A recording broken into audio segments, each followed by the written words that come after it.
اللهم اجعل في قلبي نورا۔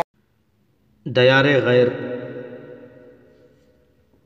ایک صبح جلال اپنی مختصر فوج کے ساتھ ایک ایسی چٹان پر کھڑا تھا جو 3 اطراف سے تاتاریوں کے محاصرے میں تھی اور چوتھی طرف تقریباً 30 فٹ نیچے دریائے سندھ ٹھاٹے مار رہا تھا۔ چنگیز خان کا حکم تھا کہ جلال الدین کو ہر قیمت پر زندہ گرفتار کیا جائے۔ چٹان کے گرد جلال الدین کے بچے کچے ساتھی اپنی جان کی بازی لگا چکے تھے۔ تاتاریوں کا گھیرا تنگ ہو رہا تھا۔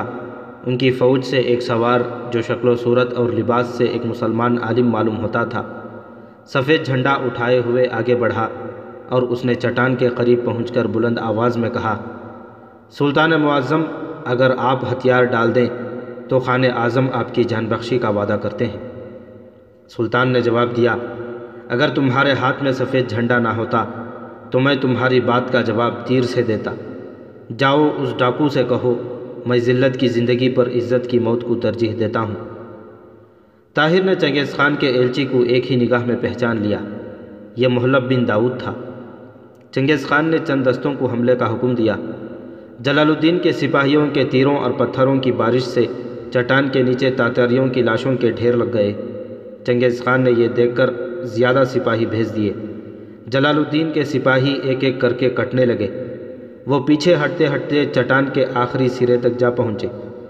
سلطان نے تیمور ملک سے کہا، تیمور، قدرت نے ہمیں آگ اور پانی میں سے ایک شے منتخب کرنے پر مجبور کر دیا ہے، تمہاری رائے کیا ہے؟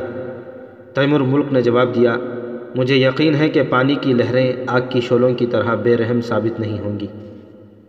بہت اچھا، میں رہنمائی کرتا ہوں، تم سپاہیوں کو تیار ہونے کا حکم دو۔ سلطان نے بھاری زرہ اتار کر پھینک دی، گھوڑے کو آگے بڑھایا اور ایک لمحہ خوفناک لہروں کو دیکھنے کے بعد ایڑ لگا دی۔ تیمور ملک نے چند آدمیوں کے سوا باقی سپاہیوں کو دریا میں کودنے کا حکم دیا۔ جب اپنی باری آئی تو تیمور ملک کی نگاہ طاہر پر پڑی۔ وہ چند قدم کے فاصلے پر گھوڑے کی گردن پر سر ٹیکے ہوئے تھا۔ اس کی زرہ میں چند تیر اٹکے ہوئے تھے اور اس کا وفادار نوکر زید نیزے کے ساتھ 2 تاتاریوں کو روکنے کی کوشش کر رہا تھا۔ تیمور ملک گھوڑا بڑھا کر آگے بڑھا اور تاتاریوں میں سے ایک کی گردن اڑا دی۔ دوسرے تاتاری کو زید گرا چکا تھا۔ اتنی دیر میں چند اور تاتاری پہنچ گئے۔ تیمور ملک نے طاہر کو کھینچ کر اپنے گھوڑے پر ڈالتے ہوئے زید اور باقی سپاہیوں کو دریا میں کودنے کا حکم دیا۔ خود بھی اپنے گھوڑے کو چٹان کے سرے پر لے جا کر ایڑ لگا دی۔ عبد الملک دریا کے کنارے تذبذب کی حالت میں کھڑا تھا، لیکن جب طاہر کو تیمور ملک کی حفاظت میں دیکھا تو اس نے بھی چھلانگ لگا دی۔ چنگیز خان نے خوارزم شاہ کو زندہ پکڑنے کی نیت سے اپنے سپاہیوں کی معمولی تعداد چٹان پر حملہ کرنے کے لیے روانہ کی تھی۔ جب تاتاری چٹان کے اوپر کھڑے ہو کر دریا کی طرف اشارہ کر کے چلانے لگے تو وہ بھاگتا ہوا چٹان پر چڑھا۔ جلال الدین کے اکثر ساتھی تاتاریوں کے تیروں اور بعض دریا کی تند و تیز موجوں کا شکار ہو چکے تھے، لیکن جلال الدین تیروں کی ضد سے دور جا چکا تھا۔ وہ دوسرے کنارے پہنچ کر ایک ٹیلے پر چڑھا اور اطمینان کے ساتھ بیٹھ گیا۔ چنگیز خان نے اپنے بیٹوں اور سرداروں سے مخاطب ہو کر کہا، خوش نصیب ہے وہ باپ جس کا بیٹا جلال الدین جیسا ہو، اور مبارک ہیں وہ مائیں جو ایسے شیروں کو دودھ پلاتی ہیں۔ چنگیز خان کے بعض سپاہیوں نے جلال الدین کے تعاقب میں دریا عبور کرنے کی اجازت طلب کی، لیکن اس نے کہا، یہ دریا ترکستان کے چھوٹے چھوٹے دریاؤں سے مختلف ہے اور دشمن کے ترکش تیروں سے خالی نہیں۔ تیمور ملک نے طاہر کو دریا کے کنارے لٹا کر اس کی زرہ کھولی، زخموں پر پٹیاں باندھی اور کہا، طاہر، اب تمہاری طبیعت کیسی ہے؟ اس نے اٹھ کر بیٹھتے ہوئے جواب دیا، میں بالکل ٹھیک ہوں، مجھے صبح سے پانی پینے کا موقع نہیں ملا تھا، اس لیے بھوک اور پیاس کی وجہ سے چکر آ گیا تھا۔ دریا میں ٹھنڈا پانی میں نے جی بھر کر پیا ہے۔ قریباً 700 سپاہی دریا عبور کر کے جلال الدین سے جا ملے۔ سلطان نے ارد گرد کی بستیوں پر قبضہ کر کے سامان رسد اور چند گھوڑے فراہم کیے اور کوہستان نمک کے آس پاس ایک چھوٹے سے علاقے پر قبضہ کر لیا۔ چند اور ٹولیاں بھی اس سے آ ملیں۔ چنگیز خان نے چند کوس نیچے جا کر کشتیاں فراہم کیں اور ایک تجربہ کار جرنیل کو اپنے بہترین سواروں کی فوج دے کر دریا کے پار پہنچا دیا۔ جلال الدین نے مایوسی کی حالت میں دہلی کا رخ کیا۔ تاتاری ہندوستان کی ناقابل برداشت گرمی میں دور تک اس کا پیچھا نہ کر سکے وہ ملتان، لاہور اور شاہپور کے علاقوں میں لوٹ مار کر کے واپس چلے گئے۔ واپسی پر پشاور کو تباہ و ویران کرنے کے بعد چنگیز خان نے سمرقند کا رخ کیا۔ افغانستان کے تباہ شدہ علاقوں میں سے دوبارہ گزرتے ہوئے اس نے رہے سہے ان تمام مردوں کو جو اس کے ہاتھ لگے قتل کرا دیا اور بے شمار عورتوں کو اپنے ساتھ لے گیا۔ دریائے سندھ کے کنارے سے لے کر بحیرہ خزر تک تمام اسلامی ممالک پر تاتاریوں کا تسلط ہو چکا تھا۔ افغانستان سے انتقام لینے کے بعد چنگیز خان کو اطمینان ہو چکا تھا کہ اب مسلمانوں میں سر اٹھانے کی ہمت نہیں۔ صرف جلال الدین ایک ایسا دشمن تھا جسے وہ تمام دنیا سے زیادہ خطرناک سمجھتا تھا، لیکن اس کے پاس کوئی ملک تھا نہ فوج۔ عالم اسلام کی مدافعت کا آخری قلعہ مسمار ہو چکا تھا۔ پشاور کی قریب تاتاریوں کے ہاتھوں اس کے بچے اور بیوی جو امیر الملک کی حفاظت میں تھے قتل ہو چکے تھے۔ تکشی خاندان کا وہ آخری چشم و چراغ جس کی مملکت چند برس قبل کوہ البرز سے لے کر سندھ کے ساحل تک پھیلی ہوئی تھی، ایک بے خانمہ مسافر اور ایک بن بلائے مہمان کی حیثیت میں دہلی کے حکمران سلطان شمس الدین التمش کی مملکت میں پناہ ڈھونڈ رہا تھا، لیکن اسے خیر مقدم کی امید نہ تھی۔ جلال الدین نے دہلی سے چند منازل کے فاصلے پر پڑاؤ ڈال کر اپنے ایک تجربہ کار مشیر عین الملک اور طاہر بن یوسف کی رہنمائی میں سلطان شمس الدین التمش کی طرف ایک وفد روانہ کیا۔ عین الملک اور اس کے ساتھیوں کو شاہی مہمان خانے میں ٹھہرایا گیا۔ سلطان التمش نے ان کے ساتھ 3 ملاقاتوں کے بعد انہیں چند دنوں تک جواب دینے کا وعدہ کیا۔ اپنے تمام مشیروں اور فوجی افسروں سے صلح مشورے کرنے کے بعد سلطان نے ایک دن اراکان وفد میں سے طاہر بن یوسف کو علیحدہ ملاقات کی دعوت دی اور ایک طویل گفتگو کے بعد کہا، ہم جلال الدین کی مدد سے انکار نہیں کر سکتے، لیکن ہماری مجبوریاں آپ سے پوشیدہ نہیں۔ ہمارے پاس چنگیز خان کا پیغام پہنچ گیا ہے۔ اس نے لکھا ہے کہ اگر ہم نے سلطان جلال الدین کو پناہ دی یا اس کے ساتھ تاتاریوں کے خلاف کوئی معاہدہ کیا تو وہ ہندوستان پر حملہ کر دے گا۔ ہم ایسی دھمکیوں کی پرواہ کرنے والے نہیں، تاہم سلطان جلال الدین کو اس بات کا احساس ہونا چاہیے کہ اس ملک میں مسلمانوں کی آبادی آٹے میں نمک کے برابر ہے۔ اگر تاتاری یہاں گھس آئے تو خطرے کے وقت شاید یہاں کی دوسری اقوام ہمارا ساتھ دینے کے بجائے ان کے ساتھ جا ملے۔ ہمیں چند ہندو راجاؤں نے یقین دلایا ہے کہ تاتاریوں کے حملے کی صورت میں وہ اپنے گھروں کی حفاظت کے لیے ہمارا ساتھ دیں گے، لیکن اگر چنگیز خان انہیں یہ پیغام بھیج دے کہ اس کا مقصد صرف جلال الدین کو گرفتار کرنا ہے تو وہ یقیناً ہم سے یہ مطالبہ کریں گے کہ ہم اس مہمان کو پناہ دے کر ہندوستان کی تباہی کا موجب نہ بنیں۔ اگر ہمارے پاس زیادہ افواج ہوتی تو ہم آدھے لشکر کے ساتھ سلطان جلال الدین کے جھنڈے تلے ہندوستان سے باہر نکل کر تاتاریوں کا مقابلہ کرتے اور آدھا لشکر ہندوستان کی حفاظت کے لیے چھوڑ دیتے، لیکن یہاں معاملہ برعکس ہے۔ پچھلے دنوں تاتاریوں کے چند دستے دریائے سندھ عبور کرنے کے بعد لاہور اور ملتان تک لوٹ مار کر گئے تھے، اور ہمیں ان کی پیش قدمی روکنے سے زیادہ اس بات کی فکر تھی کہ کہیں ہماری غیر مسلم رعایا باغی نہ ہو جائے۔ عین الملک نے ہمیں طعنہ دیا ہے کہ ہم تاتاریوں سے خوف زدہ ہیں اور ہم اس بات کا جواب دوسروں کے سامنے نہیں دے سکتے، لیکن ہم آپ سے کہتے ہیں کہ تاتاریوں سے خوف کھانے کی وجہ یہ نہیں کہ ہم بزدل ہیں، اس کی وجہ صرف یہ ہے کہ ہم اپنی رعیت سے مطمئن نہیں۔ طاہر نے پوچھا، تو کیا میں سلطان جلال الدین کے پاس یہ جواب لے کر جاؤں کہ آپ کو ان کا ہندوستان میں ٹھہرنا منظور نہیں؟ نہیں، آپ نے ہمیں غلط سمجھا۔ اگر ہماری طرف سے سلطان جلال الدین کے مکتوب کا کوئی جواب ہو سکتا ہے تو وہ یہ ہے کہ ہم اپنے ایک مصیبت زدہ بھائی کے لیے اپنا خون تک بہانے کے لیے تیار ہیں، لیکن موجودہ حالات میں ان کی اعانت کی صرف ایک صورت ہے، اور وہ یہ کہ ہم اس سلطنت کی حفاظت کی تمام تر ذمہ داریوں سے سبکدوش ہو کر اپنی ساری فوج سلطان کے حوالے کر دیں اور تاتاریوں کے ساتھ فیصلہ کن جنگ ہندوستان کے بجائے کسی ایسے ملک میں لڑی جائے جس کے عوام ہمارے ساتھ ہوں اور ہمیں یہ خدشہ نہ ہو کہ کوئی پیچھے سے ہمیں چھرا گھونپ دے گا۔ ایسی صورت میں نتیجہ اگر ہمارے حق میں ہو تو ہم ہندوستان کو ایک بار کھو کر بھی دوبارہ حاصل کر سکیں گے، اور اگر ہمیں شکست ہوئی تو اس کا لازمی نتیجہ یہ ہوگا کہ دوسرے ممالک کی طرح ہم ہندوستان بھی کھو بیٹھیں گے۔ طاہر نے کہا، ہم نے ہندوستان کی وسعت سے آپ کی فوجی قوت کا اندازہ لگایا تھا۔ سلطان جلال الدین کی جنگ اپنے لیے نہیں، تمام اسلامی دنیا کے لیے ہے۔ وہ کبھی یہ گوارا نہیں کریں گے کہ یہ ملک جو ترکستان، ایران اور افغانستان کے لاکھوں بے خانمہ لوگوں کی پناہ بن سکتا ہے، مسلمانوں کے ہاتھ سے نکل جائے۔ دریائے سندھ کے کنارے ان کی لڑائیاں تاتاریوں کو ہندوستان کے دروازے پر روکنے کے لیے تھی۔ خراسان اور ایران میں ان کی جنگیں عراق، شام اور مصر کی حفاظت کے لیے تھیں۔ ہمارا مقصد ایک ہے، اور وہ یہ کہ ہم اپنے کھوئے ہوئے ممالک دوبارہ حاصل کریں اور رہے سہے آزاد ممالک کو تاتاریوں کی غلامی سے بچائیں۔ اور اس مقصد کے حصول کا راستہ بھی ایک ہے، اور وہ یہ کہ ہم جمنا کے ساحل سے لے کر جبل تاریخ تک ایک قطار میں کھڑے ہو جائیں۔ ہمارا ہر ملک اس اجتماعی جدوجہد میں اپنی استطاعت کے مطابق حصہ لیں۔ سلطان جلال الدین کا یہ خیال تھا کہ وہ آپ کے تعاون سے ہندوستان کو اپنی سرگرمیوں کا مرکز بنا کر ایک بار پھر تمام اسلامی سلطنتوں کو دعوت عمل دیں گے۔ اگر عالم اسلام نے ان کی دعوت پر لبیک کہا تو بہت تھوڑے عرصے میں یہاں سپاہی جمع ہو سکتے ہیں۔ سلطان التمش نے کہا، ہم یہاں آنے والے ہر سپاہی کا خیر مقدم کریں گے، لیکن کیا یہ بہتر نہیں ہوگا کہ سلطان جلال الدین خود یہیں ٹھہرنے کے بجائے تمام عالم اسلام کا دورہ کریں اور ان کی آواز پر لبیک کہنے والوں کا مستقر ہندوستان ہو؟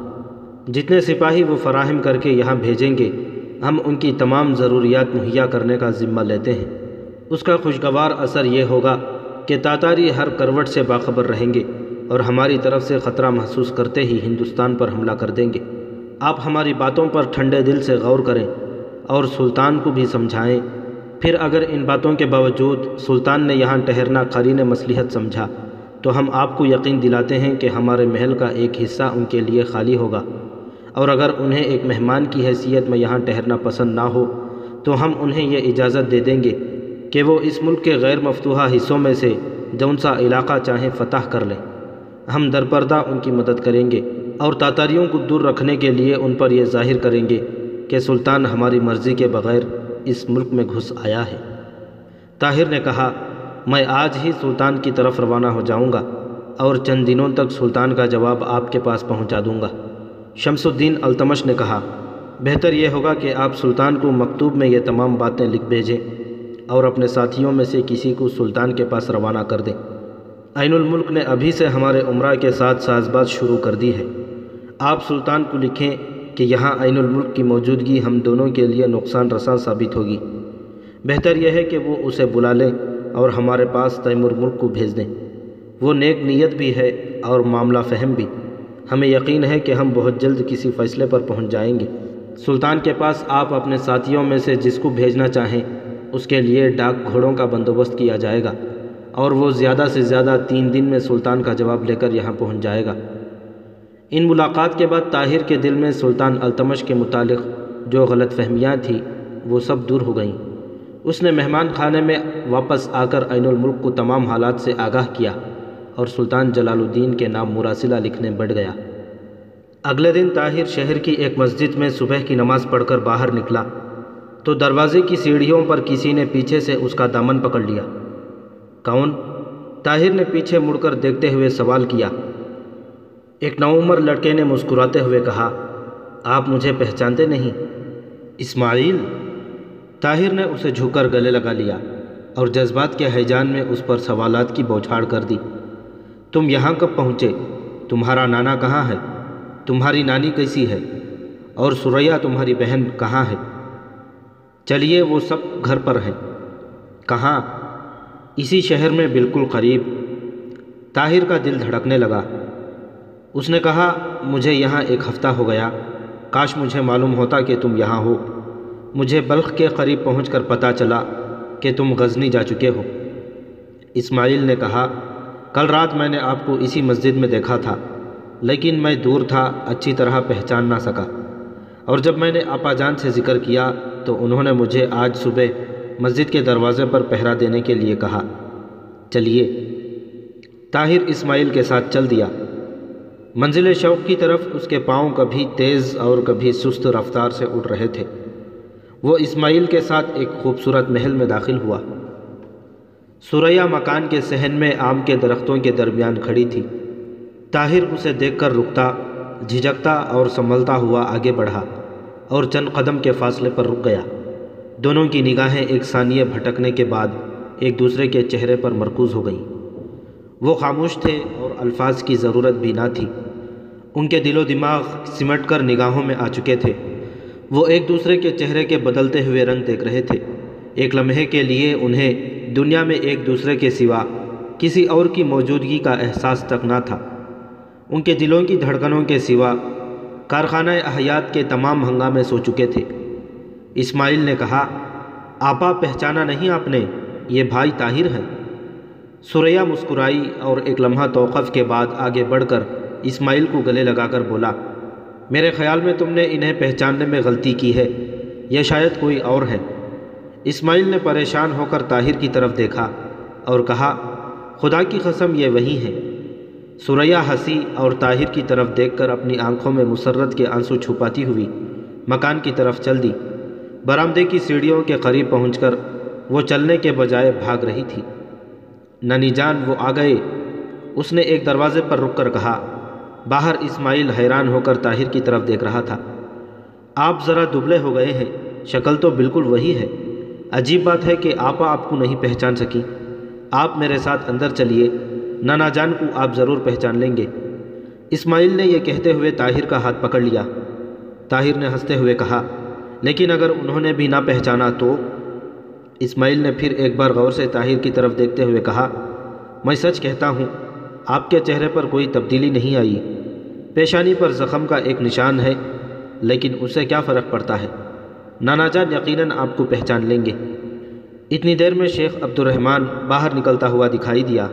چند نوکر اس کے ساتھ تھے اور وہ بلند آواز میں کہہ رہا تھا، سخت نالائق ہو تم، مہمان باہر کھڑا ہے اور تم نے مجھے خبر تک نہ دی۔ اور وہ دیکھو اسماعیل بھی کتنا احمق ہے، نہ معلوم یہ کب سے وہاں کھڑے ہیں۔ طاہر نے آگے بڑھ کر شیخ عبد الرحمن سے مصافحہ کیا۔ شیخ اس طرح ہانپ رہا تھا جیسے ایک میل دوڑ کر آیا ہو۔ اس نے کہا، آئیے اندر چلیے، آپ باہر کیوں کھڑے تھے؟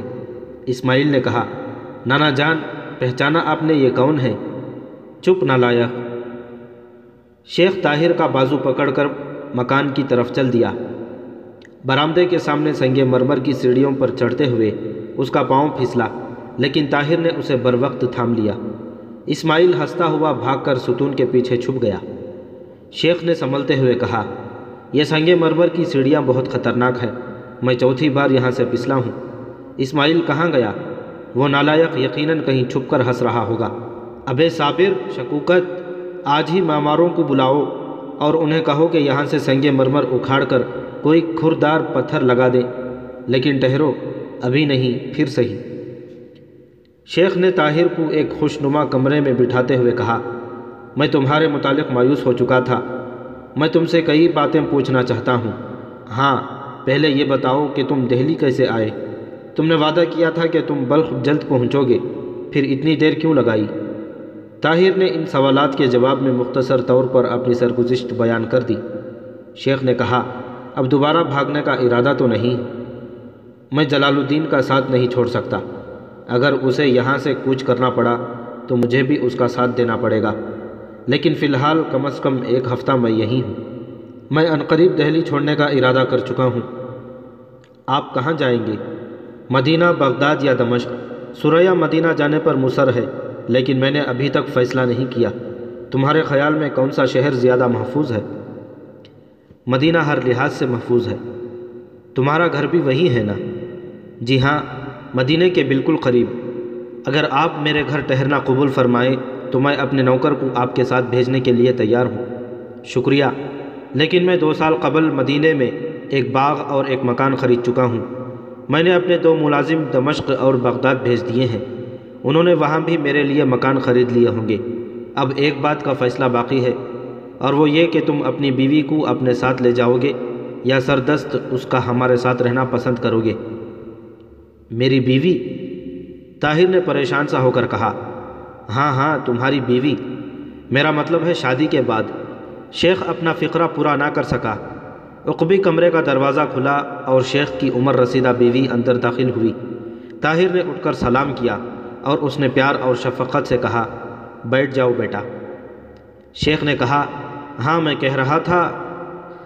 حنیفہ نے غصے سے اس کی طرف دیکھتے ہوئے کہا، آپ شاید یہ کہہ رہے تھے کہ اب کسی تاخیر کے بغیر ثریا اور ان کی شادی کر دی جائے۔ نہیں، میں یہ کہہ رہا تھا کہ یہ ثریا کا ہمارے ساتھ رہنا پسند کریں گے یا اپنے ساتھ لے جائیں گے؟ بھلا یہ بھی کوئی پوچھنے کی بات ہے؟ جب تک یہ جنگ سے فارغ نہیں ہوتے ثریا ہمارے سوا اور کہاں رہ سکتی ہے؟ یہی تو میں کہہ رہا تھا۔ میرا مطلب یہ تھا کہ شادی کرنے کے بعد اگر یہ ثریا کو اپنے ساتھ لے جانے کا خیال رکھتے ہوں تو میں ان کا ارادہ تبدیل کر دوں، لیکن ابھی تک آپ نے یہ فیصلہ نہیں کیا کہ شادی کب ہوگی۔ میں فیصلہ کر چکا ہوں۔ حنیفہ نے پریشان سا ہو کر سوال کیا، کب؟ رات کو جب اسماعیل نے یہ بتایا تھا کہ اس نے مسجد میں انہیں دیکھا ہے، میں نے اپنے دل میں یہ فیصلہ کر لیا تھا، لیکن میں نے یہ قسم اٹھائی تھی کہ اگر یہ مل گئے تو میں فوراً ان کی شادی کر دوں گا۔ اب اگر انہیں کوئی اعتراض نہ ہو تو میں آج ہی قاضی کو بلا لاتا ہوں۔ طاہر نے حیا سے آنکھیں نیچے کرتے ہوئے جواب دیا، بھلا مجھے کیا اعتراض ہو سکتا ہے؟ حنیفہ نے کہا، لیکن تیاری کرنے اور لوگوں کو دعوت کی اطلاع دینے میں کم از کم 2 دن ضرور لگ جائیں گے۔ شیخ نے کہا، 2 دن؟ تم اس دن سے تیاری میں مصروف ہو جس دن طاہر بلخ سے روانہ ہوا تھا۔ دعوت کے لیے تم کہو تو میں شام سے پہلے سارا شہر یہاں جمع کر سکتا ہوں، لیکن کم از کم 2 دن پہلے تو اطلاع ہونی چاہیے۔ شہر کے عمرہ کی کئی لڑکیاں ثریا کی سہیلیاں بن چکی ہیں اور انہیں کم از کم 1 دن پہلے بلانا چاہیے۔ شیخ نے ایک طویل بحث کے بعد ہار مانتے ہوئے کہا، بہت اچھا، پرسوں ہی صحیح، پرسوں صبح نکاح ہوگا۔ کھانا کھانے کے بعد شیخ نے طاہر کو اپنے پاس ٹھہرانے کے لیے اصرار کیا، لیکن طاہر نے کہا، نہیں، اس وقت مجھے اجازت دیجیے، شاہی مہمان خانے میں میرے ساتھی انتظار کر رہے ہوں گے، شام کو آ جاؤں گا۔ شیخ سے اجازت لے کر طاہر کمرے سے باہر نکلا تو برآمدے میں اسماعیل منتظر کھڑا تھا۔ اس نے کہا، آپ جا رہے ہیں؟ اگر تھوڑی دیر اور ٹھہر جاتے تو میں آپ کے ساتھ چلتا۔ استاد نے کہا ہے کہ سبق ختم کیے بغیر چھٹی نہیں ملے گی۔ شیخ اسماعیل کی آواز سن کر باہر نکل آیا اور بولا، جاؤ بیٹا، اپنا سبق ختم کرو، یہ شام کو آ جائیں گے۔ اسماعیل نے کہا، شاید یہ راستے سے واقف نہ ہوں۔ شیخ نے کہا، دیکھا آپ نے، یہ ہر ایک کو اپنے مقابلے میں کم عقل سمجھتا ہے۔ طاہر نے مسکراتے ہوئے کہا، اسماعیل، تم جا کر سبق ختم کرو، میں شام کو آ جاؤں گا، پھر ہم دونوں سیر کے لیے جائیں گے۔ اسماعیل بادل ناخواستہ اپنے کمرے میں چلا گیا اور طاہر مکان سے نکل کر پائیں باغ میں داخل ہوا۔ آسمان پر بادل چھا رہے تھے۔ راستے سے ایک طرف آم کے گھنے درختوں کے درمیان ایک چھوٹے سے حوض میں فوارہ چھوٹ رہا تھا۔ راج ہنس کا ایک جوڑا پانی میں تیر رہا تھا اور ثریا سنگ مرمر کی پٹری پر بیٹھی ہوئی تھی۔ طاہر اس کے قریب سے گزرتے ہوئے رکا اور وہ اسے دیکھ کر کھڑی ہو گئی۔ آپ جا رہے ہیں؟ ثریا نے جھجکتے ہوئے سوال کیا۔ وہ اب طاہر کی طرف دیکھنے کے بجائے آنکھیں نیچی کیے ہوئے تھی۔ طاہر نے اپنا راستہ چھوڑ کر اس کے قریب پہنچتے ہوئے کہا، میں شاہی مہمان خانے میں اپنے دوستوں کے پاس جا رہا ہوں، شام تک آ جاؤں گا۔ اسماعیل کو آپ کے ساتھ بھیج دوں؟ نہیں، وہ سبق یاد کر رہا ہے۔ میں آپ سے ایک ضروری بات کہنا چاہتا تھا۔ کہیے۔ بات یہ ہے، طاہر سوچ میں پڑ گیا۔ ثریا نے اس کی طرف چونک کر دیکھا اور کہا، کہیے، آپ خاموش کیوں ہو گئے؟ میں سوچ رہا ہوں کہ یہ بات شروع کس طرح کروں۔ کیا یہ بہتر نہیں ہوگا کہ آپ آج شام یا کل صبح کوئی وقت نکالیں؟ اس کے لیے فرصت اور تنہائی کی ضرورت ہے۔ اگر کوئی بات اس قدر اہم ہے تو میں ابھی سننا چاہتی ہوں۔ شام تک ممکن ہے میری چند سہیلیاں آ جائیں اور مجھے ان کی وجہ سے تنہائی نصیب نہ ہو۔ پہلے آپ یہ وعدہ کریں کہ خفا ہونے سے پہلے میری باتوں پر ٹھنڈے دل سے غور کریں گی۔ اگر کوئی ایسی بات ہے جس سے آپ میرے خفا ہو جانے کا خدشہ محسوس کرتے ہیں تو آپ کسی ہچکچاہٹ کے بغیر کہہ دیجئے۔ میں وعدہ کرتی ہوں کہ میں خفا نہیں ہوں گی۔ طاہر نے کہا، بات یہ ہے کہ بلخ سے بغداد پہنچنے کے بعد میرے ساتھ چند ایسے واقعات پیش آ چکے ہیں جن کا شادی سے پہلے آپ کے ساتھ ذکر کر دینا میں اپنا اخلاقی فرض سمجھتا ہوں۔ ثریا نے حیرت زدہ سی ہو کر طاہر کی طرف دیکھتے ہوئے کہا، کہیے، بلخ سے بغداد جانے کے بعد کیا ہوا؟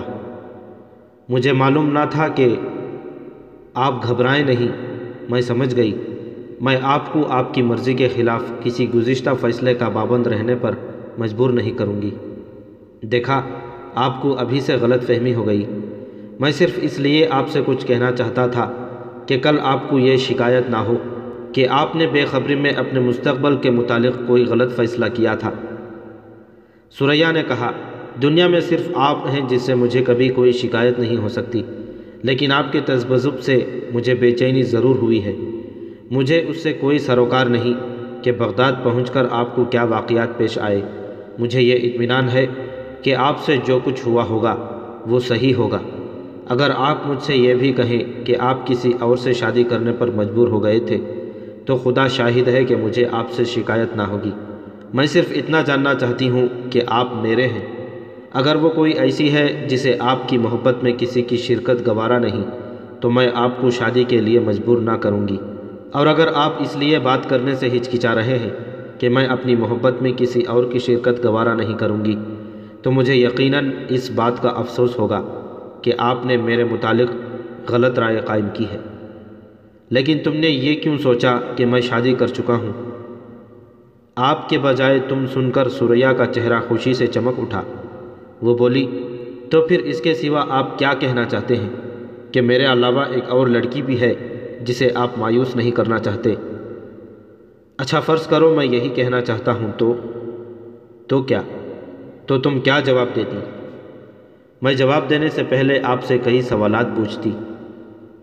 کیسے سوالات؟ میں پوچھتی وہ کون ہے، کیسی ہے، آپ اس سے کب ملے، کیسے ملے، اس نے آپ سے کیا کہا، آپ نے کیا جواب دیا، آپ نے میرا ذکر کیا تو اس نے کیا کہا، وہ رحم دل ہے یا جھگڑالو ہے؟ ثریا ہنسنے لگی۔ ثریا سنو، طاہر نے سنجیدہ سا ہو کر کہا، اور وہ چپ چاپ دانتوں میں انگلی داب کر حوض کے کنارے بیٹھ گئی۔ اس کی آنکھوں میں شرارت آمیز تبسم تھی۔ طاہر نے اپنے ساتھ صفیہ کی ابتدائی دلچسپی سے لے کر آخری ملاقات تک کے تمام واقعات بیان کر دیے۔ اختتام پر ثریا کی آنکھوں میں آنسو بھرتے ہوئے کہا، لائیے وہ انگوٹھی کہاں ہے؟ طاہر نے جیب سے انگوٹھی نکال کر ثریا کے ہاتھ پر رکھ دی۔ ثریا نے اپنی انگوٹھی اتار کر صفیہ کی انگوٹھی پہن لی اور کہا، مجھے معاف کیجیے، میں نے آپ کو پریشان کیا۔ یہ لیجئے میری انگوٹھی اپنے پاس رکھیے، اور جب وہ ملے اسے میری طرف سے پیش کر دیجیے، اور میری طرف سے یہ بھی کہیے کہ میں اس کی ایک ادنا خادمہ بن کر رہنا بھی اپنے لیے باعث فخر خیال کروں گی۔ طاہر کی شادی سے اگلے دن تیمور ملک دلی پہنچا۔ لوگ اس کی سپاہیانہ کارنامے سن چکے تھے۔ جب وہ شہر کے دروازے پر پہنچا تو امرائے سلطنت کے علاوہ شہر کے بہت سے لوگ اس کے استقبال کے لیے کھڑے تھے۔ جب وہ شاہی مہمان خانے کی طرف جا رہا تھا، ایک اچھا خاصا جلوس اس کے پیچھے تھا۔ طاہر نے تفصیل سے سلطان کے ساتھ گزشتہ ملاقاتوں کا ذکر کرنے کے بعد کہا، مجھے افسوس ہے کہ آپ ایک دن دیر سے یہاں تشریف لائے، ورنہ دعوت ولیمہ میں آپ بھی شریک ہو جاتے۔ کس کی دعوت ولیمہ؟ میری شادی ہو چکی ہے۔ کب، کیسے، کہاں؟ کل، آپ کو یاد ہے بلخ کے راستے میں جب آپ سے ملاقات ہوئی تھی، ایک لڑکی میرے ساتھ تھی اور آپ نے اس کی تقریر سن کر مجھے ایک نصیحت کی تھی۔ میں نے آپ کی نصیحت پر عمل کیا ہے۔ تو وہ بلخ سے یہاں پہنچ گئے، تم بہت خوش نصیب ہو۔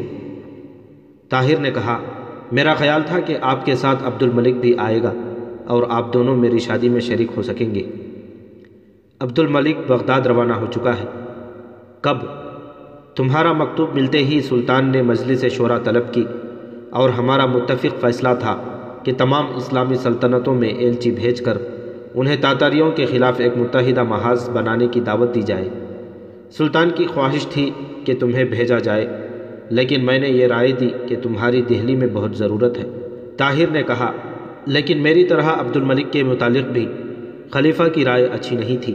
مجھے ڈر ہے کہ وہ اسے جاتے ہی گرفتار نہ کر لیں۔ تیمور ملک نے جواب دیا، نہیں، وہ سلطان کے ایلچی کی حیثیت سے گیا ہے۔ خلیفہ اس قدر رذالت کا ثبوت نہیں دے گا۔ سلطان نے باقی تمام اسلامی ممالک میں بھی اپنے ایلچی روانہ کر دیے ہیں۔ ایک افسر نے اندر آ کر اطلاع دی، سلطان نے آپ کو ملاقات کے لیے بلایا ہے۔ تیمور ملک نے اٹھتے ہوئے طاہر سے مخاطب ہو کر کہا، انشاءاللہ میں واپس آ کر تمہاری شادی پر ایک تحفہ پیش کروں گا۔ دوپہر کے وقت تیمور ملک سلطان سے ملاقات کر کے واپس آیا تو اس نے طاہر کو اپنے کمرے میں بلا کر کہا، میں نے تمہیں ایک تحفہ پیش کرنے کا وعدہ کیا تھا، میں اپنا وعدہ پورا کرتا ہوں۔ وہ تحفہ یہ ہے کہ تم تا حکم ثانی دہلی میں رہو گے، اور جب تک سلطان جلال الدین ہندوستان میں ہیں تمہیں دوسرا حکم نہیں دیا جائے گا۔ میں کل جا رہا ہوں، دہلی میں تم سلطان کے سفیر بن کر رہو گے۔ مجھے ڈر ہے کہ بعض ترک سردار سلطان التمش کو ہمارے سلطان کے خلاف اکساتے رہیں گے، لیکن تم نے چند ملاقاتوں میں سلطان پر جو اثر ڈالا ہے اس کے پیش نظر مجھے یقین ہے کہ تمہاری یہاں موجودگی میں کوئی شخص اس کا ارادہ تبدیل نہیں کر سکے گا۔ تم اپنا کام جاری رکھو اور سلطان، عمرا اور عوام کو تاتاریوں کے خلاف متحدہ محاذ میں ہمارا ساتھ دینے پر آمادہ کرتے رہو۔ سلطان التمش یہ سن کر خوش ہوا تھا کہ اب تم خوارزم شاہ کے سفیر بنو گے۔ وہ تمہاری نیک نیتی اور خلوص سے بہت متاثر ہے۔ شام کے وقت شیخ عبد الرحمن نے تیمور ملک کے اعزاز میں شہر کے معززین کو دعوت طعام دی۔ کھانا کھانے کے بعد تیمور ملک نے کہا، طاہر، میں تمہاری بیوی کے لیے بھی ایک تحفہ لایا ہوں۔ حاضرین گہری دلچسپی کے ساتھ تیمور ملک کی طرف دیکھنے لگے۔ تیمور ملک نے اپنے گلے سے حمائل اتار کر طاہر کو پیش کرتے ہوئے کہا، تمہاری بیوی کے لیے میں اس سے بہتر تحفہ پیش نہیں کر سکتا۔ یہ قرآن مجید میرے والد صاحب کے ہاتھ کا لکھا ہوا ہے۔ دہلی میں چند دن اور رہنے کے بعد طاہر کو سلطان التمش کی پریشانیوں کی وجوہات معلوم ہوئی۔ التمش نے دہلی کا تخت و تاج اپنے آقا قطب الدین ایبک کی وفات کے بعد اس کے نالائق بیٹے سے زبردستی حاصل کیا تھا۔ ترک عمرا بالخصوص ایبک اس کی کامیابی پر خوش نہ تھے۔ ان میں سے ہر ایک یہ سمجھتا تھا کہ دہلی کے تخت پر التمش کی نسبت اس کا اپنا حق زیادہ ہے۔ سرکش عمرا کو التمش کی آہنی ہاتھ مغلوب کر چکے تھے، لیکن شمال مغرب سے اسے تاتاریوں کا خطرہ تھا اور جنوب میں راجپوت منظم ہو رہے تھے۔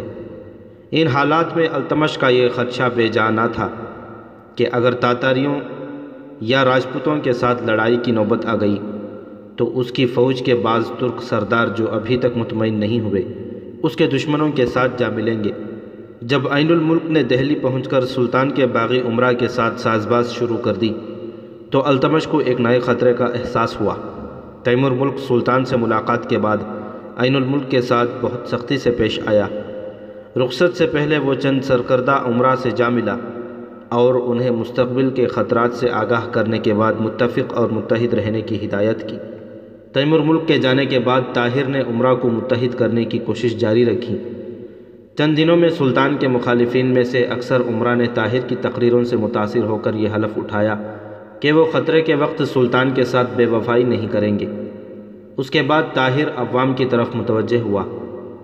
دہلی کی مساجد میں اس کی چند تقریروں کے بعد باقی چند عمرا نے بھی یہ محسوس کیا کہ اگر وہ الگ تھلگ رہے تو رائے عامہ ان کے خلاف مشتعل ہو جائے گی اور سلطان آسانی سے ان کی سرکوبی کر سکے گا۔ چنانچہ وہ بھی سلطان سے وفاداری کا اعلان کرنے پر مجبور ہو گئے۔ طاہر کی ان کامیابیوں کی ایک بڑی وجہ سریا کی کوششیں تھیں۔ دہلی میں طاہر کی بیوی بننے سے قبل اسے عمرا کی بہو بیٹیاں صرف ایک مالدار تاجر کی حسین بیٹی کی حیثیت سے جانتی تھیں، لیکن اس کی شادی میں سلطان اور ملکہ کی شرکت نے اسے تمام بڑے بڑے خاندانوں کی توجہ کا مستحق بنا دیا۔ اب انہیں سریا کی زندگی کے کئی اور روشن پہلو نظر آنے لگے۔ عورتوں کی ہر محفل میں اس کا ذکر ہونے لگا۔ جہاں 4 عورتیں جمع ہوتیں اس کے متعلق گفتگو شروع ہو جاتی۔ ایک کہتی، میں نے سنا ہے کہ اس کا نانا ایک سیدھا سادھا تاجر ہے جو صرف روپیے کمانا جانتا ہے۔ دوسری کہتی، لیکن اس کی نانی بڑی ہوشیار ہے۔ کئی عمرا کی بیویاں، یہاں تک کہ وزیر اعظم کی بیوی بھی اسے بڑی اماں کہہ کر پکارتی ہیں۔ جو باتوں سے اس کی متعارف نہیں ہوتی وہ اسے کوئی تحفہ دے کر خرید لیتی ہے۔ میں نے سنا ہے کہ ملکہ کو بھی اس نے جواہرات کا ایک ہار پیش کیا تھا۔ اسی لیے تو ملکہ نے بھی سریا کی شادی پر زیورات سے بھری ہوئی ایک صندوقچی پیش کی تھی۔ میں نے سنا ہے کہ سریا کا باپ کسی شہر کا حاکم تھا، وہ تاتاریوں کے ساتھ لڑائی میں شہید ہوا۔ وہ بڑی خوش نصیب ہے، اس کے نانا کے پاس بے پناہ دولت ہے۔ باپ ایک بہادر سپاہی تھا اور شوہر سلطان جلال الدین خوارزم شاہ کا سفیر ہمارے سلطان کا گہرا دوست ہے۔ کہتے ہیں کہ وہ صورت سے بالکل فرشتہ معلوم ہوتا ہے، اس کی آواز میں جادو ہے۔ دہلی کے بااثر عمرہ کو متحد کرنے کی مہم میں طاہر کے ساتھ شریک ہو کر ثریا نے جو کامیابی حاصل کی تھی، اس کے باعث اب وہ طاہر کی بیوی اور شیخ کی بیٹی ہونے سے زیادہ قوم کی ایک قابل احترام بیٹی کی حیثیت سے پہچانی جاتی تھی۔ اس نے ایک دن شہر کے معزز گھرانوں کی عورتوں کو اپنے مکان پر کھانے کی دعوت دی اور ان کے سامنے تاتاریوں کے مظالم بیان کرنے کے بعد یہ اپیل کی کہ وہ مردوں کو خواب غفلت سے جگائیں، ورنہ وحشت و بربریت کا طوفان ہمسایہ ممالک کو تباہ و برباد کرنے کے بعد ہندوستان کے دروازے پر دستک دے رہا ہے۔ اجتماعی خطرے کے مقابلے کے لیے اجتماعی جدوجہد کی ضرورت ہے۔ ثریا نے انہیں سمجھایا کہ اگر قوم کی عورتیں فرض شناسی کا ثبوت دیں تو مردوں میں سے کسی کو غداری کرنے کی جرات نہیں ہو سکتی۔ بیویاں اپنے شوہروں کو، بہنیں بھائیوں کو اور مائیں اپنے بیٹوں کو قوم کا ساتھ دینے پر مجبور کر سکتی ہیں۔ صرف مردوں کا اتحاد اور ایثار قوم کی بہو بیٹیوں کی حفاظت کا ضامن بن سکتا ہے۔ ثریا نے ہندوستان کی حالت پر تبصرہ کرتے ہوئے انہیں بتایا کہ اگر سلطان اور عمرہ کے اختلافات کم نہ ہوئے تو تاتاریوں کی شاہ پاتے ہی ہمارے خلاف اس ملک کے کروڑوں غیر مسلم اٹھ کھڑے ہوں گے۔ ثریا کی تقریر اس قدر مؤثر تھی کہ تمام خواتین نے اپنے اپنے گھر کے مردوں کو سمجھانے کا عہد کیا۔ یہ ابتدا حوصلہ افزائی تھی۔ اس کے بعد ہر محلے کی عورتیں ثریا کو تبلیغ کی دعوت دینے لگیں۔ قریباً ہر شام کسی نہ کسی عورت کے گھر میں جلسہ ہوتا اور ثریا وہاں تقریر کرتی۔ شیخ عبد الرحمن نے طاہر کی موجودگی میں دہلی چھوڑنے کا ارادہ ملتوی کر دیا۔ سلطان جلال الدین خوارزم شاہ سندھاگر کے علاقے میں ڈیرا ڈال کر باہر کی اسلامی سلطنتوں سے اپنی اپیل کے جواب کا انتظار کر رہا تھا۔ طاہر اور ثریا نے چند ہفتوں میں دہلی کے مسلمانوں میں ایک نئی زندگی پیدا کر دی۔ اس کے بعد انہوں نے سلطان التمش کی درخواست پر اس مملکت کے دوسرے شہروں کا رخ کیا۔ ان کی شہرت ہمیشہ ان سے ایک منزل آگے رہی۔ ہر شہر میں ان کا نہایت شاندار خیر مقدم کیا گیا۔ ثریا عورتوں کو تبلیغ کرتی اور طاہر مردوں میں حرارت ایمانی زندہ کرتا۔ وہ مساجد میں تقریریں کرتا، فوجی چوکیوں میں جا کر سپاہیوں کی پریڈ دیکھتا اور ان کے ساتھ تیغ زنی، تیر اندازی اور نیزہ بازی کی مشق میں شریک ہوتا۔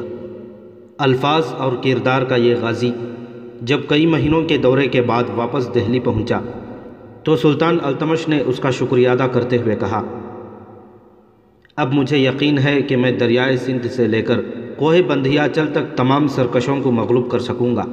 اب اگر تاتاریوں نے ہندوستان کا رخ کرنے کی جرات کی تو انشاءاللہ ان میں سے کوئی بچ کر نہیں جائے گا۔ چند دنوں کے بعد سلطان جلال الدین کے ایلچی نے دہلی پہنچ کر یہ خبر دی کہ خلیفہ کی طرف سے اپنی درخواست کا حوصلہ افزا جواب سن کر سلطان ہندوستان کے بجائے بغداد کو اپنا مرکز بنانا بہتر سمجھتے ہیں۔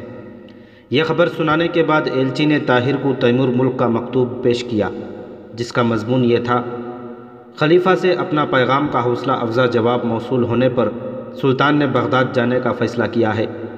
ہم چند دنوں میں ملتان پہنچ جائیں گے۔ سلطان کا حکم ہے کہ تم بھی وہاں پہنچ جاؤ۔ سلطان معظم سندھ اور مکران کے راستے بغداد پہنچیں گے۔ سلطان شمس الدین التمش کو یہ پیغام پہنچا دو کہ بغداد پہنچ کر ہم مصر، شام اور عرب کے ممالک سے اعانت حاصل کرنے کے بعد انہیں اپنے ارادوں سے باخبر کر دیں گے۔ اس وقت تک وہ اپنی کمانیں درست اور تلواریں تیز کر چھوڑیں۔ طاہر تیمور ملک کا مکتوب لے کر ثریا کے کمرے میں داخل ہوا۔ ثریا نے دیکھتے ہی سوال کیا، ایلچی کیا پیغام لایا ہے؟ طاہر نے اس کے ہاتھ میں خط دیتے ہوئے کہا، تم خود پڑھ لو۔ ثریا نے خط پڑھنے کے بعد اس کی طرف دیکھا اور سوال کیا، آپ نے کب جانے کا فیصلہ کیا ہے؟ کل یا پرسوں، لیکن آپ کچھ پریشان ہیں، میری فکر نہ کیجیے۔ ثریا، اس میں شک نہیں کہ تم سے جدا ہونا میرے لیے آسان نہیں، لیکن میری پریشانی کی وجہ کچھ اور ہے۔ میں پوچھ سکتی ہوں؟ بات یہ ہے کہ میں خلیفہ کی طرف سے مطمئن نہیں ہوں۔ مجھے ڈر ہے کہ سلطان کا بغداد جانا ان کے لیے تکلیف دہ ثابت نہ ہو سکتا ہے میں نے خلیفہ کے متعلق غلط رائے قائم کی ہو، لیکن امرائے سلطنت میں سے بعض ایسے ہیں جو کسی وقت بھی خلیفہ کو غلط راستے پر ڈال سکتے ہیں۔ میرا اندازہ ہے کہ اس وقت تاتاری بغداد کے کئی سرکردہ لوگوں کو خرید چکے ہوں گے۔ ثریا نے کہا، لیکن عبد الملک کے متعلق آپ کی رائے یہ تھی کہ وہ بہت ہوشیار آدمی ہے۔ اگر کوئی خطرے کی بات ہوتی تو وہ یقیناً سلطان کو بغداد جانے کا مشورہ نہ دیتا۔ طاہر نے کہا، خدا کرے ان کی نیک نیتی کے متعلق عبد الملک کا اندازہ غلط ثابت ہو۔ شام کے وقت جب شیخ کو طاہر کی تیاری کا علم ہوا تو اس نے بتایا کہ میں صرف تمہاری موجودگی کی وجہ سے دہلی میں ٹھہرا ہوا تھا، اب میں مدینے کی طرف روانہ ہو جاؤں گا اور وہاں سے حج کے بعد دمشق یا کسی اور جگہ جانے کا فیصلہ کروں گا۔ حنیفہ نے طاہر کو تسلی دیتے ہوئے کہا، بیٹا جب تک تم واپس نہیں آؤ گے ہم مدینے میں ہی قیام کریں گے، ہم تمہارا گھر بھی دیکھیں گے۔ طاہر نے کہا، میں زید کو آپ کے پاس چھوڑ جاتا ہوں، وہ آپ کو ہمارے گھر لے جائے گا اور مجھے یقین ہے کہ آپ کم از کم کچھ عرصے کے لیے ان کے مہمان بننا قبول کریں گے۔ حنیفہ نے کہا، ثریا نے اگر پسند کیا تو ہم اسے وہیں چھوڑ جائیں گے۔ شیخ نے کہا، ثریا نے مجھ سے کہا ہے کہ سلطان جلال الدین کو فوج کے لیے روپیے کی ضرورت ہے، بلخ، سمرقند اور بخارا میں میرا بہت نقصان ہوا ہے، تاہم میں 1,00,000 دینار دیتا ہوں، تم یہ سلطان کے پاس پہنچا دو۔ سلطان التمش نے بھی اس کی مدد کے لیے مجھ سے کہا تھا۔ رخصت کے وقت سلطان التمش نے جلال الدین کی مدد کے لیے اشرفیوں کا ایک صندوق دیا اور طاہر کو ملتان تک پہنچانے اور صندوق کی حفاظت کے لیے سواروں کا ایک دستہ اس کے ساتھ روانہ کر دیا۔ بدعہدی۔ راستے میں کرمان، اصفہان اور دوسرے مقامات کے عمرہ تاتاریوں کی حوصلہ افزائی سے اپنی خود مختاری کا اعلان کر چکے تھے۔ سلطان جلال الدین نے آئندہ کے لیے اطاعت اور فرمانبرداری کا وعدہ لے کر ان کی گزشتہ خطائیں معاف کریں اور جنگ کے لیے تیاری کرنے کا حکم دے کر بغداد کا رخ کیا۔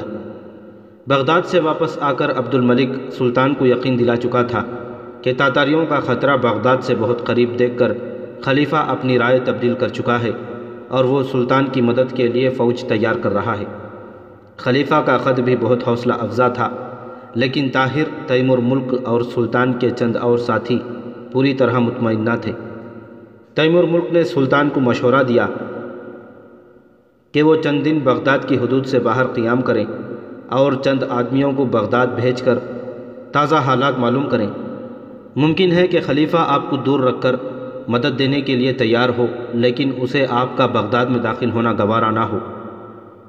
اس قسم کے تمام اعتراضات کے جواب میں سلطان نے کہا، خلیفہ نے دشمن کے مقابلے میں ایک ہو جانے کی دعوت پر لبیک کہا ہے۔ انہوں نے ہمارے مکتوب کے جواب میں یہ بھی لکھا ہے کہ وہ ہمارے ساتھ دوسرے سلاطین کو متحد ہوتا دیکھتے ہی اپنی افواج ہماری مدد کے لیے بھیج دیں گے، اور دوسرے سلاطین نے ہماری مدد کے لیے یہ شرط پیش کی ہے کہ انہیں خلیفہ کے تعاون کا یقین دلایا جائے۔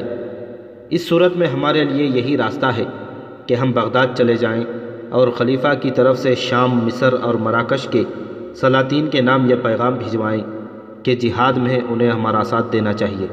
اگر خلیفہ کی نیت صاف نہ بھی ہو تو بھی ہمیں یقین ہے کہ وہ بغداد میں ہم پر ہاتھ نہیں اٹھا سکے گا۔ اگر رائے عامہ کے خوف سے ایک عرصے کے لیے وہ طاہر اور اس کے ساتھیوں کی سرگرمیاں نظر انداز کرنے پر مجبور ہو گئے تھے تو ہمارے خلاف بھی وہ زیادہ سے زیادہ یہی سوچ سکیں گے کہ ہمیں تنگ کر کے بغداد چھوڑنے پر مجبور کیا جائے اور ہم ان کے تمام شبہات دور کر دیں گے۔ ہم ان سے کہیں گے کہ آپ ہمارے باپ کی غلطیاں معاف نہیں کر سکتے تو ہمیں سزا دے لیجئے، لیکن مسلمانوں کو تاتاریوں کی غلامی سے بچائیے۔ ہمیں خوارزم کا سلطان سمجھنے کے بجائے ایک ایسا انسان سمجھیے جو اسلام کی ناموز کے لیے آپ کے جھنڈے تلے ایک سپاہی کی حیثیت میں لڑنا اپنے لیے باعث فخر سمجھتا ہے۔ طاہر نے کہا، ان سب باتوں کے باوجود اگر آپ برا نہ مانیں تو میری رائے یہی ہے کہ آپ مجھے اور عبد الملک کو بغداد بھیج دیں۔ ہم چند دنوں میں حالات کا صحیح جائزہ لے کر آپ کی خدمت میں حاضر ہو جائیں گے۔ خلیفہ اور ان کے حکام جو سلوک ہمارے ساتھ کریں گے اس سے ان کی نیت ظاہر ہو جائے گی۔ اگر ہم واپس نہ آئے تو اس کا مطلب یہ ہوگا کہ ہمیں آپ کی طرفداری کے جرم کے پاداش میں گرفتار کر لیا گیا ہے اور آپ کے متعلق بھی ان کا ارادہ نیک نہیں، اور اگر ہم واپس آ گئے تو آپ کو بغداد کے تمام حالات سے آگاہ کر سکیں گے۔ سلطان جلال الدین نے اس رائے سے اتفاق کیا اور طاہر، عبد الملک اور مبارک کو بغداد جانے کی اجازت دے دی۔ طاہر کے ساتھ بغداد سے آئے ہوئے رضاکاروں میں سے 30 نوجوانوں کو بھی چند دنوں کے لیے بغداد جانے کی اجازت مل گئی۔ شام کے وقت بغداد کے وزیر اعظم نے صفیہ کو اپنے کمرے میں بلایا اور اس کے ہاتھ میں ایک خط دیتے ہوئے کہا، بیٹی، پورے 10 سال خلیفہ کی خدمت کرنے کے بعد مجھے کسی پر اعتبار نہیں رہا، اور نہ ہی مجھے یہ امید ہے کہ کوئی مجھ پر اعتبار کرتا ہوگا۔ میرا سب سے بڑا گناہ شاید یہ تھا کہ بعض معاملات میں خدا کی مرضی کے خلاف خلیفہ کے اشاروں پر چلتا رہا، لیکن عالم اسلام پر عبرتناک تباہی لانے کے لیے خلیفہ کا ساتھ نہیں دے سکتا۔ سنو، جلال الدین خوارزم شاہ خلیفہ کی اعانت کی توقع پر بغداد آ رہا ہے۔ میرے اصرار پر خلیفہ نے اسے ایک حوصلہ افزا خط لکھا تھا، اور مجھے یہ اطمینان تھا کہ میرا یہ فعل شاید میری گزشتہ تمام غلطیوں کا کفارہ ہو۔ محلب بن داؤد تاتاریوں کا خاص ایلچی بن کر بغداد پہنچ گیا ہے۔ اس کے ساتھ چند تاتاری سردار بھی ہیں۔ خلیفہ تاتاریوں سے پہلے ہی مرعوب تھا۔ محلب نے اس کے رہے سہے اوسان خطا کر دیے ہیں۔ خلیفہ کو اس نے سمجھایا ہے کہ اگر تم جلال الدین کو پکڑوا کر تاتاریوں کے حوالے کر دو تو بغداد تباہی کی آگ سے بچ جائے گا، اور چنگیز خان کے جانشین تمہیں ہمیشہ عزت و احترام سے دیکھیں گے۔ خلیفہ کی تسلی کے لیے تاتاریوں سے انعام کی توقع میں چند مفتیوں نے بھی یہ فتویٰ دے دیا ہے کہ تاتاریوں کو خدا نے زمین کی وسیع حصے پر حکومت عطا کی ہے۔ ان کی مخالفت خدا کی مرضی سے بغاوت ہے، اور جلال الدین کے مذہبی عقائد درست نہیں، اس لیے بغداد کے لوگوں پر اس کی اعانت فرض نہیں۔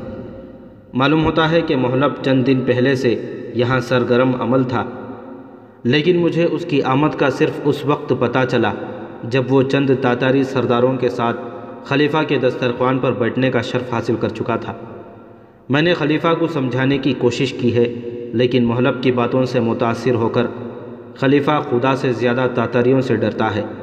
آج رات پھر خلیفہ نے مجھے اور فوج کے چند عہدیداروں کو ملاقات کی دعوت دی، اور مجھے امید ہے کہ آج خلیفہ کے محل میں مسلمانوں کی قسمت کا فیصلہ ہو جائے گا۔ سلطنت کے بڑے بڑے عہدیداروں میں سے کوئی بھی خوارزم شاہ کی مدد کر کے تاتاریوں کی دشمنی مول لینے کے حق میں نہیں، لیکن میں آخری فرض ادا کروں گا۔ آج میں قاسم کی ضرورت محسوس کر رہا ہوں، لیکن وہ بہت دور ہے۔ میں تمہیں ایک بڑا کام سونپ کر جا رہا ہوں۔ تمہیں معلوم ہے کہ خلیفہ کو ناراض کر کے بہت کم لوگ اس کے محل سے زندہ نکل کر اپنے گھر پہنچتے ہیں۔ شاید میرا بھی انجام ان سے مختلف نہ ہو۔ اگر میں آدھی رات تک گھر نہ آ سکوں تو تم سعید کو بلا کر یہ خط اس کے حوالے کر دو، اور اسے یہ ہدایت کرو کہ وہ جس قدر جلدی ممکن ہو اسے جلال الدین کے پاس پہنچا دے، کیونکہ اگر خلیفہ نے جلال الدین کو گرفتار کرنے کا فیصلہ کیا تو مجھے یقین ہے کہ وہ آج رات ہی فوج بھیج دے گا، اور مجھے وہ اخفاء راز کے ڈر سے گھر آنے کی اجازت نہیں دیں گے۔ میں نے سعید کو سمجھا دیا ہے، وہ طاہر کے پرانے رفقا میں سے چند نوجوانوں کو جمع کر کے استبل کے قریب میرے حکم کا انتظار کرے گا۔ ابھی تک میں نے اسے یہ نہیں بتایا کہ اسے کس مہم کے لیے بھیجا جائے گا، اور ضرورت کے بغیر میں ایسا اہم مراسلہ اس کے سپرد کرنا بھی نہیں چاہتا۔ ممکن ہے کہ خلیفہ میری بات مان لے اور جلال الدین کو یہ مراسلہ بھیجنے کی ضرورت ہی نہ پڑے۔ بہرحال اگر میں آدھی رات تک نہ آ سکا تو بغداد کے وزیر اعظم کی زندگی کا آخری فرض اس کی بھتیجی پورا کرے گی۔ سعید اور طاہر کے دوسرے ساتھی مجھ سے زیادہ تمہارا اعتبار کرتے ہیں۔ صفیہ نے کہا، آپ اطمینان رکھیے، میری طرف سے کوتاہی نہیں ہوگی۔ وزیر اعظم نے مسکراتے ہوئے کہا، مجھے تم پر بھروسہ ہے۔ اگر قاسم بھی یہاں ہوتا تو بھی شاید اس مہم کے لیے میری نگاہ تم پر ہی پڑتی۔ وزیر اعظم شاہی محل کی طرف چل دیا۔ عشاء کی نماز سے تھوڑی دیر بعد وزیر اعظم کے محل میں کہرام مچا ہوا تھا۔ محل کے تمام نوکر اس کے گرد جمع تھے۔ اس کے سینے اور پھسلیوں کے زخموں سے خون بہہ رہا تھا۔ وزیر اعظم نے ہوش میں آ کر آنکھیں کھولیں اور نحیف آواز میں سوال کیا، میں یہاں کیسے پہنچا؟ ایک نوکر نے جواب دیا، آپ دروازے پر پہنچ کر گر پڑے تھے، ہم آپ کو یہاں اٹھا لائے۔ اور وہ نوکر جو میرے ساتھ تھے؟ ایک نوکر نے آگے بڑھ کر کہا، مجھے معمولی زخم آئے ہیں، حامد قتل ہو گیا ہے۔ تم نے انہیں پہچانا؟ جی، میں نے محلب کو پہچان لیا تھا۔ جب آپ خلیفہ کے محل سے باہر نکلے تھے تو وہ آپ کے ساتھ تھا۔ ہم دونوں سیڑھیوں سے نیچے چند قدم کے فاصلے پر آپ کا انتظار کر رہے تھے۔ جب آپ نیچے اتر رہے تھے تو 4 نقاب پوش آدمیوں نے درختوں کے سائے سے نکل کر آپ پر حملہ کر دیا۔ آپ مڑ کر دروازے کی طرف بھاگے، لیکن مہلب نے آپ کا راستہ روک کر آپ پر خنجر کے 2-3 وار کر دیے اور مدد کے لیے شور مچانا شروع کر دیا۔ حامد مجھ سے آگے تھا، اس نے مہلب پر حملہ کیا، لیکن وہ ایک طرف ہو کر بچ گیا اور حامد ایک نقاب پوش کی تلوار سے گھائل ہو کر گر پڑا۔ میں نے آگے بڑھ کر ایک نقاب پوش کو مار گرایا، باقی 3 نقاب پوش مجھ پر ٹوٹ پڑے۔ میں نے ایک اور کو بھی گرا دیا۔ اتنی دیر میں خلیفہ کے محل کے سپاہی باہر نکل آئے اور مہلب نے جلدی سے سیڑھیوں پر چڑھ کر کہا، سپاہی آ رہے ہیں، بھاگ جاؤ۔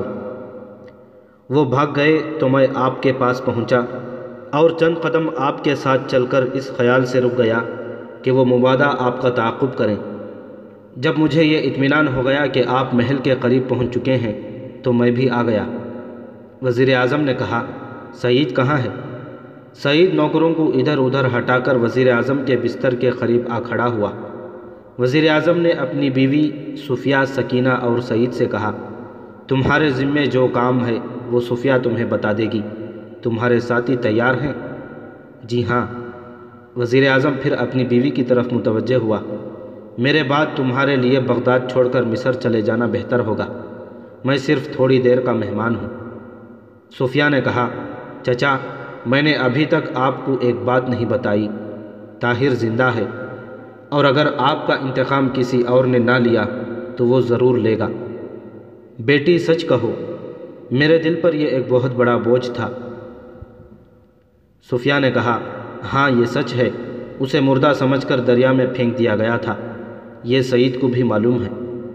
وزیر اعظم نے جواب طلب نگاہوں سے سعید کی طرف دیکھا اور اس نے کہا، جی ہاں وہ زندہ ہے۔ وزیر اعظم نے صفیہ کی طرف دیکھتے ہوئے کہا، صفیہ بیٹی، میرے جانے سے پہلے خلیفہ 30,000 سپاہی سلطان کو گرفتار کرنے کے لیے روانہ کر چکا تھا، اب تمہیں اپنا فرض پورا کرنا ہے۔ وہ آج رات کافی دور جا چکے ہوں گے۔ سکینہ، مجھے تمہارے ساتھ باتیں کرنے کی بھی فرصت نہ ملی، آج میرے پاس بیٹھ جاؤ۔ سکینہ آنسو بہاتی ہوئی اس کے قریب بیٹھ گئی۔ وزیر اعظم نے چند ثانیے اس کی طرف دیکھنے کے بعد آنکھیں بند کر لیں اور درد سے کراہنے لگا۔ تھوڑی دیر بعد اس نے آنکھیں کھولیں اور اشارے سے پانی مانگا۔ سعید نے اس کی گردن کو ہاتھ کا سہارا دے کر اٹھایا اور صفیہ نے پانی کا پیالہ اس کے ہونٹوں سے لگا دیا۔ پانی کا ایک گھونٹ پینے کے بعد وہ آنکھیں بند کر کے لیٹ گیا۔ سکینہ نے کہا، انہیں غش آ گیا ہے۔ سعید نے جلدی سے اس کا منہ کھولا اور صفیہ کو پانی ڈالنے کے لیے کہا۔ صفیہ نے اس کے منہ میں پانی ڈالا، لیکن وہ حلق سے نیچے اترنے کے بجائے باچھوں سے باہر آ رہا تھا۔ وزیر اعظم نے آنکھیں کھولیں اور چند بار اکھڑے اکھڑے سانس لینے کے بعد ہمیشہ کی نیند سو گیا۔ سکینہ اور چچی کو اس کی لاش کے ساتھ لپٹ کر روتے ہوئے چھوڑ کر صفیہ آنسو بہاتی ہوئی باہر نکل آئی۔ سعید اس کے پیچھے تھا۔ میں آپ کے حکم کا منتظر ہوں، اس نے کہا۔ صفیہ نے جواب دیا، ٹھہرو میں ابھی آتی ہوں۔ تھوڑی دیر بعد صفیہ اپنے کمرے سے نکلی۔ اس نے سواری کا لباس پہنا ہوا تھا اور اس کی کمر سے تلوار لٹک رہی تھی۔ اس نے ایک خادمہ کے ہاتھ میں ایک رقعہ دیتے ہوئے کہا، صبح یہ سکینہ کو دے دینا۔ سعید حیرانی سے اس کی طرف دیکھ رہا تھا۔ وہ بولی، چلو سعید، لیکن آپ ہمارے ساتھ جائیں گی؟ ہاں میں تمہارے ساتھ جاؤں گی۔ چچا نے کہا تھا کہ یہ ان کی زندگی کا آخری اور اہم ترین فرض ہے اور میں اسے پورا کرنا چاہتی ہوں، لیکن آپ کو مجھ پر اعتبار کرنا چاہیے۔ مجھے تم پر اعتبار ہے، لیکن مجھے ڈر ہے کہ وہ شاید تمہاری طرف سے کسی پیغام کو اہمیت نہ دیں۔ اس کے علاوہ مہلب مجھے اچھی طرح جانتا ہے، میں یہاں ٹھہر کر اس گھر کی سیاہ بختی میں اور اضافہ نہیں کروں گی۔ سورج نکلنے سے تھوڑی دیر بعد طاہر اور اس کے ساتھی ایک پہاڑی علاقے سے گزر رہے تھے۔ ایک کشادہ وادی میں داخل ہوتے ہی اس نے سامنے کی پہاڑیوں سے آنے والی پگڈنڈی پر 8-10 سوار سرپٹ آتے ہوئے دکھائی دیے، جن کے پیچھے 50 کے لگ بھگ سواروں کا ایک اور دستہ آ رہا تھا۔ طاہر غور سے دیکھنے کے بعد عبد الملک کی طرف متوجہ ہوا۔ معلوم ہوتا ہے وہ بھاگنے والوں کا تعاقب کر رہے ہیں، ہمیں ان کی مدد کرنی چاہیے۔ عبد الملک نے کہا، وہ پیچھے سے تیر بھی چلا رہے ہیں، وہ دیکھیے ایک آدمی زخمی ہو کر گر رہا ہے، وہ 2 حصوں میں تقسیم ہو کر ان کے گرد گھیرا ڈال رہے ہیں، اور وہ 8-10 آدمی صرف جان بچا کر بھاگنا چاہتے ہیں، لڑنا نہیں چاہتے، ہمیں ان کی مدد کرنی چاہیے۔ طاہر نے اپنے ساتھیوں کی طرف دیکھا اور بلند آواز میں کہا، جلدی، وہ ان کے نرغے میں آنے والے ہیں۔ آن کی آن میں طاہر اور اس کے ساتھی پہاڑی سے اتر کر وادی میں پہنچ گئے۔ طاہر نے بلند آواز سے کہا، عبد الملک، وہ دیکھو سب سے آگے شاید ایک عورت ہے، تم اسے بائیں طرف سے گھیرنے والے سواروں کو روکو، میں دائیں طرف جاتا ہوں۔ وہ دونوں طرف سے ان کے تیروں کی زد میں آ چکے ہیں، ان کے لیے پگڈنڈی چھوڑ دو۔ اگر انہوں نے ہمیں بھی تعاقب کرنے والوں کا ساتھی سمجھ کر ادھر ادھر مڑنے کی کوشش کی تو وہ مارے جائیں گے۔ طاہر کے ساتھیوں نے 2 حصوں میں تقسیم ہو کر تعاقب کرنے والوں کا راستہ روک لیا، اور بھاگنے والے انہیں اپنے مددگار سمجھ کر دور جانے کے بعد رک گئے۔ طاہر نے آگے بڑھ کر بلند آواز میں پوچھا، تم ان لوگوں کا تعاقب کیوں کر رہے ہو؟ اس کے جواب میں تعاقب کرنے والوں میں سے ایک شخص نے، جس کا سر اور چہرہ آہنی خود میں چھپا ہوا تھا اور جو اپنے لباس سے بغداد کی فوج کا افسر معلوم ہوتا تھا، آگے بڑھ کر کہا، یہ خوارزم شاہ کے جاسوس ہیں، تم ہمارا راستہ مت روکو۔ طاہر نے کہا، تم خلیفہ کے سپاہی معلوم ہوتے ہو، شاید تمہیں معلوم نہیں کہ خلیفہ اور خوارزم شاہ کے درمیان ایک دوستانہ معاہدہ ہو چکا ہے۔ یہ باتیں ہم بہتر جانتے ہیں، تم ہمارے راستے سے ہٹ جاؤ ورنہ ہم تمہیں ہٹنے پر مجبور کر دیں گے۔ طاہر نے کہا، نہیں، جب تک ہمیں یہ معلوم نہ ہو کہ انہوں نے کیا جرم کیا ہے ہم ان کی حفاظت کریں گے۔ سپہ سالار نے کہا، ہمیں شک ہے کہ وہ خوارزم شاہ کے پاس جا رہے ہیں۔ طاہر نے کہا، تمہیں محض شک کی بنا پر لوگوں کو قتل کرنے کی اجازت نہیں دی جا سکتی، اور خوارزم شاہ کے پاس جانا جرم نہیں، تو پھر مقابلے کے لیے تیار ہو جاؤ۔ طاہر نے جواب دیا، مسلمان کی جان بہت قیمتی ہے، بہتر یہی ہے کہ واپس چلے جاؤ، تم بغداد میں 15-20 سے زیادہ ہو، لیکن میرے ساتھ وہ سپاہی جو کئی میدانوں میں اپنے بازو آزما چکے ہیں، ہم تمہیں اطمینان دلاتے ہیں کہ ہم خلیفہ کے دشمن نہیں۔ تم یہاں ٹھہر جاؤ، میں ایک آدمی ان کی طرف بھیجتا ہوں، اگر وہ ہماری تسلی نہ کر سکے تو ہم انہیں خود پکڑ کر بغداد لے جائیں گے۔ طاہر نے عبد الملک کو اشارے سے اپنے قریب بلایا اور کہا، آپ جا کر دریافت کیجئے وہ کون ہے۔ فوجی افسر نے کہا، لیکن تم کون ہو؟ طاہر نے جواب دیا، گھبراؤ نہیں، ہم مسلمان ہیں، تاتاری نہیں۔ اگر تم تاتاری ہوتے تو ہمارا راستہ کبھی نہ روکتے۔ خوف کے باعث یا دوستی کی وجہ سے؟ افسر نے قدر تذبذب کے بعد گفتگو کا موضوع بدلتے ہوئے کہا، تمہارا لہجہ اور تمہاری آواز کسی ایسے آدمی سے ملتی ہے جسے میں جانتا تھا، وہ بھی تمہاری طرح ہر معاملے میں ٹانگ اڑایا کرتا تھا۔ شاید میری صورت بھی اس سے ملتی ہو، اور یہ بھی ہو سکتا ہے کہ میں وہ آدمی ہوں۔ وہ مر چکا ہے، کبھی کبھی مردے بھی زندہ ہو جایا کرتے ہیں۔ تم بالکل طاہر بن یوسف کی طرح بولتے ہو۔ طاہر بن یوسف مر چکا ہے، اور آج اس کا ایک دوست اس کا پیچھا کرتے کرتے ملک عدم کی حدود میں پاؤں رکھ چکا ہے۔ تمہاری آواز، تمہارا لہجہ ایک ایسے آدمی سے ملتا ہے جس نے عہدے کے لالچ میں اپنے دوستوں کو پکڑوانے کا وعدہ کیا تھا۔ کون ہو تم؟ اگر تم دوستوں کو بھول جانے کی عادی نہیں تو شاید مجھے پہچان لو۔ طاہر نے یہ کہتے ہوئے خود اتار دیا۔ طاہر، تم؟ ہاں افضل، کیا تم مجھے اپنی صورت نہیں دکھاؤ گے؟ ابھی تمہیں شک ہے تو ذرا آگے آ جاؤ۔ لیکن تمہیں تو؟ طاہر نے کہا، ہاں مجھے زہر دیا گیا تھا، لیکن ہر زہر مہلک نہیں ہوتا۔ طاہر، خدا شاہد ہے، میں اس سازش میں شریک نہ تھا، اور تمہیں پکڑوانے کے لیے میں نے کوئی سازش نہیں کی۔ طاہر نے خود سر پر رکھتے ہوئے کہا، مجھے افسوس ہے کہ تمہیں پکڑوانے کا موقع ہی نہ ملا۔ کیا میں پوچھ سکتا ہوں کہ اب تم کس نیت سے یہاں پہنچے ہو، اور یہ لوگ جن کا تم پیچھا کر رہے ہو کون ہیں؟ میں تمہیں کچھ نہیں بتا سکتا، صرف یہ کہہ سکتا ہوں کہ تم نے میرا راستہ روک کر سپہ سالار کے احکام میں مداخلت کی ہے۔ سپہ سالار وہ کہاں ہے؟ میں یہ نہیں بتا سکتا۔ تو تمہاری خیر اسی میں ہے کہ واپس چلے جاؤ۔ افضل نے کہا، تم جانتے ہو کہ میں بزدل نہیں۔ طاہر نے جواب دیا، جب تک تم غدار نہ تھے میری یہی رائے تھی، لیکن غداری اور بہادری ایک ہی وجود میں نہیں جمع ہو سکتی۔ افضل نے کہا، مجھے صرف ان لوگوں کا تعاقب کا حکم تھا، اگر راہ چلتوں پر تلوار اٹھانے کی اجازت ہوتی تو تم مجھے بزدل کا طعنہ نہ دیتے۔ جب تم جانتے ہو کہ ہماری لاشیں روندے بغیر تم ان کا پیچھا نہیں کر سکتے تو تم واپس کیوں نہیں چلے جاتے؟ افسر نے کوئی جواب نہ دیا اور تذبذب کی حالت میں اپنے ساتھیوں کی طرف دیکھنے لگا۔ اتنی دیر میں عبد الملک گھوڑا دوڑاتا ہوا طاہر کے قریب پہنچا اور افضل کی طرف نیزہ تان کر حملے کے لیے تیار ہو گیا۔ طاہر نے کہا، عبد الملک، لڑائی کی ضرورت نہیں، یہ ہمارے دوست افضل ہیں اور غالباً واپس جانے کا فیصلہ کر چکے ہیں۔ عبد الملک نے جواب دیا، یہ اب اپنے متعلق کوئی فیصلہ نہیں کر سکتے۔ افضل، تیار ہو جاؤ۔ نہیں نہیں عبد الملک، ٹھہرو، طاہر چلایا، لیکن عبد الملک نے اس کی طرف توجہ دیے بغیر گھوڑے کو ایڑ لگا کر افضل پر حملہ کر دیا۔ افضل نے بچاؤ کی کوشش کی، لیکن عبد الملک کا نیزہ اس کے سینے کے آر پار ہو گیا۔ طرفین پر ایک لمحے کے لیے سختہ طاری ہو گیا۔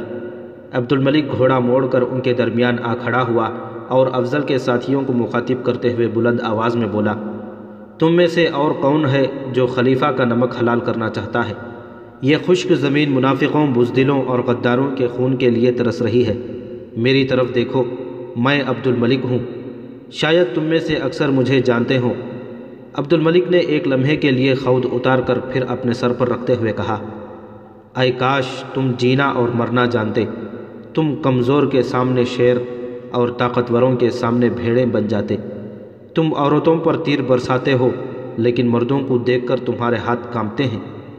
جاؤ، جا کر اپنے سپہ سالار سے کہو کہ جس جنگل میں وہ شکار کھیلنے آیا ہے وہاں خرگوش نہیں چیتے رہتے ہیں۔ خوارزم شاہ کے ساتھ چند آدمی ہیں، لیکن ان میں سے ہر ایک ہزاروں سے لڑنا جانتا ہے۔ جاؤ، اگر مجھے یہ احساس نہ ہوتا کہ ہماری تلواریں تمہارے خون سے شرمائیں گی تو میں شاید تمہیں بھاگنے کا موقع نہ دیتا۔ افضل کے ساتھی یکے بعد دیگرے کھسکنے لگے اور تھوڑی دیر میں میدان خالی ہو گیا۔ عبد الملک طاہر کے قریب آیا، اس کے چہرے سے وحشت ٹپک رہی تھی۔ جلدی چلیے، صفیہ آپ کا انتظار کر رہی ہے۔ صفیہ؟ چلیے، وہ زخمی ہے۔ طاہر نے دوسرا سوال کیے بغیر گھوڑا سرپٹ چھوڑ دیا۔ پہاڑی پر چڑھتے ہوئے جب گھوڑے کی رفتار کم ہوئی تو اس نے عبد الملک سے سوال کیا، وہ کہاں ہے؟ میں انہیں اس پہاڑی کے پیچھے ندی کے کنارے چھوڑ آیا ہوں۔ زخم خطرناک تو نہیں؟ اسے 2 تیر لگے ہیں، ایک کا زخم معمولی ہے لیکن دوسرا بری طرح اس کی پھسلی میں پیوست تھا، میں نے نکال دیا ہے۔ لیکن کیا؟ خدا خیر کرے۔ صفیہ پتھر سے ٹیک لگائے بیٹھی تھی، سعید اسے پانی پلا رہا تھا۔ طاہر کو دیکھا تو وہ اٹھ کر کھڑی ہو گئی۔ وہ گھوڑے سے کود پڑا۔ صفیہ چند قدم آگے بڑھی لیکن آنکھوں تلے اندھیرا چھا گیا۔ وہ لڑکھڑا کر گرنے کو تھی کہ طاہر نے بھاگ کر اسے اپنے بازوؤں کا سہارا دیا اور آہستہ سے زمین پر لٹا دیا۔ صفیہ نے اپنے چہرے پر ایک مغموم مسکراہٹ لاتے ہوئے کہا، اب ان باتوں کا وقت نہیں۔ دیکھیے یہ ندی کس قدر چھوٹی ہے لیکن اس کا پانی کس قدر شفاف ہے۔ دریائے دجلہ بہت بڑا ہے لیکن اس کے گدلے پانی سے اکتا گئی تھی۔ آپ کے گاؤں کے نخلستانوں میں بالکل اسی قسم کی ندیاں بہتی ہوں گی، ٹھنڈے میٹھے اور شفاف پانی کی ندیاں۔ میں ان کی تلاش میں یہاں پہنچ گئی۔ طاہر کے چند ساتھی اس کے قریب آ پہنچے لیکن عبد الملک انہیں لے کر ایک طرف ہو گیا۔ صفیہ نے کہا، آپ مغموم کیوں ہیں؟ میری طرف دیکھیے، میں خوش ہوں۔ ہاں، میں اس ندی کے متعلق کہہ رہی تھی، اگر میں مر جاؤں تو مجھے اس ندی کے کنارے چھوڑ دیجیے۔ نہیں نہیں صفیہ، تم ٹھیک ہو جاؤ گی، تمہارے زخم معمولی ہیں، میں تمہیں ان نخلستانوں میں لے جاؤں گا جن میں ٹھنڈے میٹھے اور شفاف پانی کی ندیاں بہتی ہیں۔ اب حوادث کے طوفان کی کوئی لہر ہمیں ایک دوسرے سے جدا نہیں کر سکیں گی۔ صفیہ نے کہا، اور ہم ہر صبح گھوڑوں پر سوار ہو کر صحرا کی طرف سیر کے لیے جایا کریں گے۔ ہاں صفیہ، میں وعدہ کرتا ہوں، اور میں آپ کے ساتھ نیزہ بازی کی مشق کیا کروں گی، اور پھر میں نخلستانوں میں پھول تلاش کیا کروں گی، اور جب آپ لڑائی کے لیے جایا کریں گے تو میں ریت کے ٹیلوں پر چڑھ کر آپ کی راہ دیکھا کروں گی۔ ہاں صفیہ۔ صفیہ کی آنکھوں سے آنسو بہہ نکلے۔ اس نے ہچکی لیتے ہوئے کہا، اب مجھے موت کا کوئی غم نہیں، آپ میرے ہیں، آپ میرے ہیں۔ اس نے آنکھیں بند کر لیں۔ صفیہ، صفیہ، طاہر نے آپ دیدہ ہو کر کہا۔ صفیہ نے آنکھیں کھولیں لیکن کوئی جواب نہ دیا۔ طاہر نے عبد الملک کو آواز دی۔ وہ بھاگتا ہوا آگے بڑھا۔ طاہر نے کہا، اسے غش آیا ہے، پانی لاؤ۔ پانی کے چند گھونٹ حلق سے اتارنے کے بعد صفیہ کے چہرے پر کچھ تازگی آ گئی۔ اس نے نحیف آواز میں کہا، شاید میں سو گئی تھی۔ اس نخلستان میں شفاف پانی کا چشمہ پھوٹ رہا تھا۔ میں وہاں کھڑی تھی اور آپ گھوڑے پر سوار ہو کر کہیں جا رہے تھے، کہیں بہت دور۔ اس نے پھر آنکھیں بند کر لیں۔ اس کے چہرے پر نیلاہٹ چھا گئی تھی۔ وہ آہستہ آہستہ کہہ رہی تھی، آپ دیر نہ لگائیں، فوج یہاں سے ایک منزل دور۔ عبد الملک نے اس کی نبض پر ہاتھ رکھا اور پھر طاہر کی طرف دیکھا اور انا للہ و انا الیہ راجعون کہہ کر سر جھکا دیا۔ طاہر دنیا و ما فیہا سے بے خبر اس محبت و وفا کے پیکر مجسم کی طرف دیکھ رہا تھا۔ عبد الملک نے صفیہ کے چہرے پر اپنا رومال ڈال دیا اور طاہر کو بازو سے پکڑتے ہوئے کہا، طاہر اٹھو، حوصلے سے کام لو۔ طاہر اٹھ کر کھڑا ہو گیا۔ وہ عبد الملک کی طرف دیکھ رہا تھا۔ اس کی آنکھوں سے وحشت ٹپک رہی تھی۔ عبد الملک نے آنکھوں میں آنسو بھرتے ہوئے ہاتھ پھیلا دیے۔ طاہر اس کے ساتھ لپٹ کر سسکیاں لینے لگا۔ عبد الملک نے کہا، طاہر، شاید دنیا میں کوئی انسان اس قابل نہ تھا جس کے لیے وہ زندہ رہتی۔ تھوڑی دیر بعد طاہر کے ساتھی ندی کے کنارے اس کی لاش کو پتھروں کے انبار کے نیچے دفن کر چکے تھے۔ طاہر نے چند جنگلی پھول چنے اور صفیہ کی قبر پر بکھیر دیے۔ عبد الملک نے کہا، چلو طاہر، اب دیر ہو رہی ہے۔ طاہر نے گھوڑے پر سوار ہو کر سعید سے پوچھا، سپہ سالار کتنی فوج کے ساتھ آ رہا ہے؟ 20,000 کے ساتھ۔ طاہر نے عبد الملک سے کہا، وزیر اعظم کا خط مجھے دو۔ طاہر نے خط پر سرسری نگاہ ڈالنے کے بعد کہا، تو محلب وہاں پہنچ چکا ہے، اب بغداد کا خدا حافظ۔ عبد الملک نے کہا، مجھے ڈر ہے کہ سلطان نے ہمارے مشورے کے خلاف بغداد کا رخ نہ کر لیا ہو، ہمیں ان کے پاس جلد پہنچنا چاہیے۔ چلو، طاہر نے گھوڑے کو ایڑ لگاتے ہوئے کہا۔ راستے میں سعید سے چند سوالات پوچھنے کے بعد طاہر کو پتہ چلا کہ وہ راستے میں سپہ سالار کی فوج سے کترا کر نکل آئے تھے، لیکن ہراول کے ایک دستے نے انہیں ایک پہاڑی پر سے گزرتے دیکھ کر تعاقب شروع کر دیا تھا۔ سلطان جلال الدین خوارزم شاہ کے ساتھ قریباً 2500 جانباز تھے۔ بغداد سے خشمور کی قیادت میں 20,000 سپاہی کی آمد کی خبر سنتے ہی اس نے 2,000 سپاہیوں کو گھات میں بٹھا دیا اور خود 500 سپاہیوں کے ساتھ آگے بڑھ کر ایک پہاڑی پر خلیفہ کی افواج کا انتظار کرنے لگا۔ اسی اثنا میں اسے یہ خبر ملی کہ خلیفہ کا ایک اور سالار مظفر الدین 10,000 سپاہیوں کے ساتھ شمال مشرق سے اس کے گرد گھیرا ڈالنے کے لیے یلغار کر رہا ہے۔ وزیر اعظم کا مکتوب پڑھنے اور طاہر اور عبد الملک اور سعید سے چند سوالات پوچھنے کے بعد جلال الدین کو یقین ہو چکا تھا کہ خلیفہ کے سپاہی اسے ہر قیمت پر گرفتار کرنے کی کوشش کریں گے۔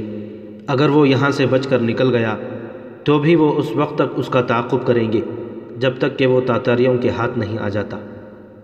جب خشمور کی فوج دکھائی دی تو سلطان نے طاہر کے ہاتھ میں صلح کا جھنڈا دے کر اسے صلح کی بات چیت کے لیے بھیج دیا۔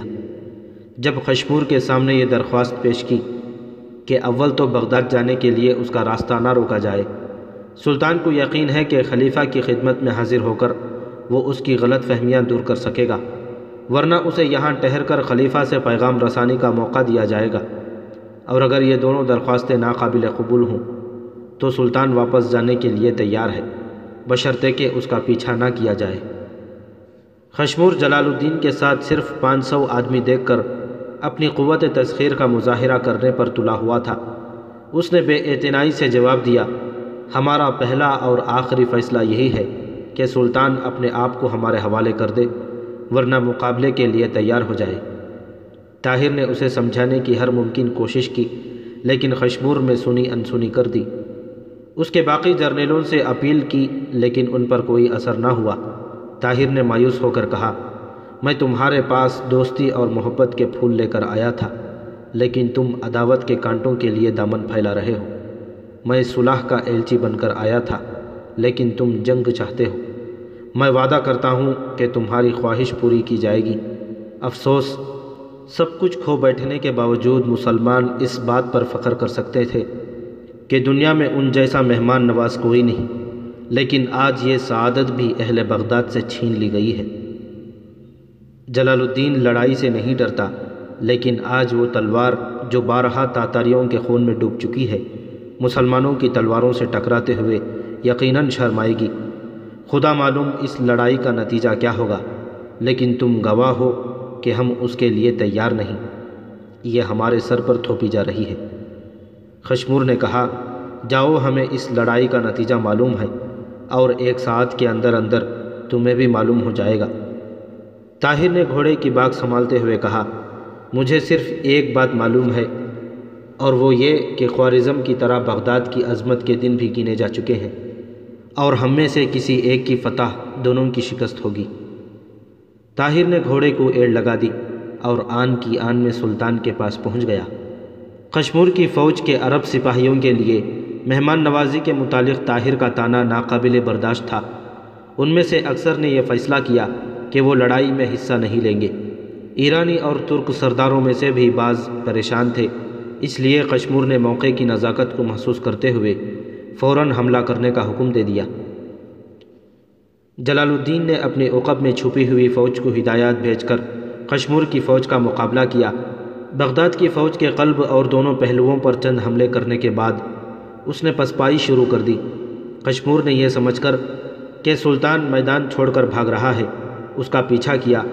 سلطان رک رک کر لڑتا ہوا خشمور کی فوج کا بیشتر حصہ ان دشوار گزار پہاڑیوں میں لے آیا جہاں اس کے تیر انداز گھات لگائے بیٹھے تھے۔ اچانک اپنے آگے پیچھے دائیں اور بائیں پتھروں اور تیروں کی بارش دیکھ کر خشمور نے محسوس کیا کہ اس نے سلطان کی فوج کی تعداد کا اندازہ لگانے میں دور اندیشی سے کام نہیں لیا۔ تنگ گھاٹیوں میں سے وہ اپنی فوج کے نصف سے زیادہ سپاہیوں کی لاشیں چھوڑ کر پیچھے مڑا۔ واپسی پر قریباً 10 کوس تک راستے کے ہر ٹیلے سے تیروں اور پتھروں کی بارش سے گزرنے کے بعد اس نے دوبارہ مڑ کر دیکھنے کی جرأت نہ کی۔ چند کوس خشمور کا تعاقب کرنے کے بعد سلطان واپس چلا گیا۔ راستے میں مظفر الدین کے 10,000 سپاہیوں سے اس کی مدبھیڑ ہوئی۔ مظفر الدین کی فوج خشمور کی شکست کے بعد بددل ہو چکی تھی۔ اس نے معمولی مقابلے کے بعد ہتھیار ڈال دیے۔ ان فتوحات کے بعد رضاکاروں کے دستے جوق در جوق سلطان کی فوج میں داخل ہونے لگے، اور چند ماہ میں اس کے سپاہیوں کی تعداد 20,000 تک پہنچ گئی۔ تبریز کا گورنر تاتاریوں کا حلیف تھا۔ سلطان نے اسے غداری کی سزا دینے کے لیے تبریز کی طرف پیش قدمی کر دی۔ گورنر تاتاریوں کی مدد کا انتظار کیے بغیر بھاگ گیا، اور سلطان نے شہر پر قبضہ کر لیا۔ تبریز پر قابض ہونے کے بعد سلطان نے آس پاس کے چند اور علاقے فتح کیے۔ اس اثنا میں اسے بغداد کے خلیفہ ناصر الدین اللہ کی وفات اور اس کے بیٹے ظاہر کی مسند نشینی کی خبر ملی۔ رب ذوالجلال کے دیدار کی تڑپ لیے کچھ لوگ جو ہم سے بہت دور